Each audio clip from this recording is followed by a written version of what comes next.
JD Vance just had a 3-hour and 17-minute conversation with Joe Rogan, but of course, the mainstream media is honing in on one little section. So during the wide-ranging conversation, they talked about foreign policy, domestic policy, faith, family, friendship, everything in between, but they also talked about the woke ideology in our country right now. Now, I'll be the first to admit the word woke is overused, but there's no other term we have to describe the shenanigans and the insanity going on in our country right now. My definition of woke is anything that's absurd or ridiculous that we're told to accept as normal. Now, the faux indignation, the faux outrage in the media right now has reached a fever pitch. JD Vance made a comment about normal gay guys. Take a look, and then we'll discuss. Frankly, I wouldn't be surprised if me and Trump won just the normal gay guy vote.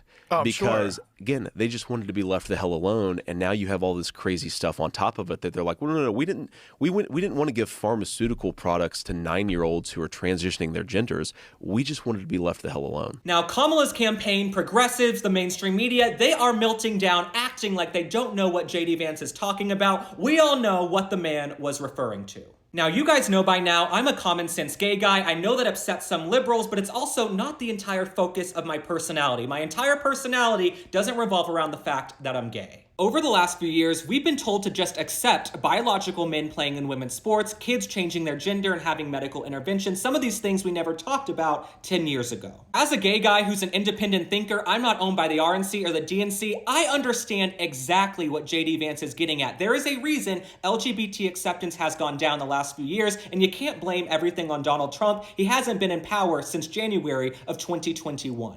Now, I'm sure I'll get eviscerated for this. We're not supposed to say it out loud, but there has to be some responsibility and culpability from the LGBT umbrella for why acceptance has gone down. Most hardworking Americans are focused on paying their bills, raising their families. They don't care if you want to change your gender and you're an adult, go for it. If you want to be gay, go for it. It's come one, come all to the Halloween ball. Millions of Americans didn't just wake up the last few years and decide to be more bigoted or closed-minded. It's when you start pushing biological men and women's sports and these other things that people start to go, wait, we're not into this. Many LGBT people have done this to themselves. When you pick that kind of battle and you go on TV and you fight to have men and women's sports, you fight for kids to be able to change their gender, that is when acceptance is going to go down. And JD Vance, what he's talking about is that most LGBT people, they're normal. They're not into that, but they're scared to come out of the shadows and say it. Now let's look at this headline from the Daily Beast. JD Vance saved his most outrageous takes on trans issues for Rogan sit down. This is how the machine works, right? Half the country gets called garbage, that's swept under the rug. Kamala and Tim Walz basically imply that Trump supporters are Nazis, that's swept under the rug. But JD Vance says one thing that's common sense about trans folks, LGBT issues, and suddenly it's outrageous. This is how the media works right now. You can offend conservatives, Republicans, you can offend women, millions of Americans, but the second you say anything about trans issues in this country, you're persona non grata. The outrage is gonna hit the roof.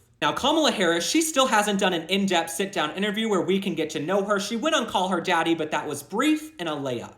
And what's interesting is the media, the Kamala Harris campaign, they're trying to imply that JD Vance is some extremist when it comes to LGBT issues. But look at what's happening in New York right now. This person who was born a man is suing Hooters because they won't hire him. This is literally becoming a news story in our country right now, but they want to say JD Vance is ridiculous for calling out some of the woke ideology that is plaguing us. What the media doesn't want to talk about is that this person who is suing Hooters, they behaved inappropriately in the establishment before they ever transitioned, so that's why the owner is not hiring them. And look, I'm sure some Hooters girls are watching me right now. I love you guys, shout out to you. People want to go to Hooters to have a good time, have some chicken wings, watch a game, have a couple rounds. They don't want this woke ideology in every single establishment. And so JD Vance, because he has the gumption and the gall to call this out on a major podcast with Joe Rogan, he's suddenly the bad guy. And I'm not saying JD Vance has articulated every policy and idea perfectly in the past, but on this issue, I agree. And the kicker here is that old school Democrats and liberals,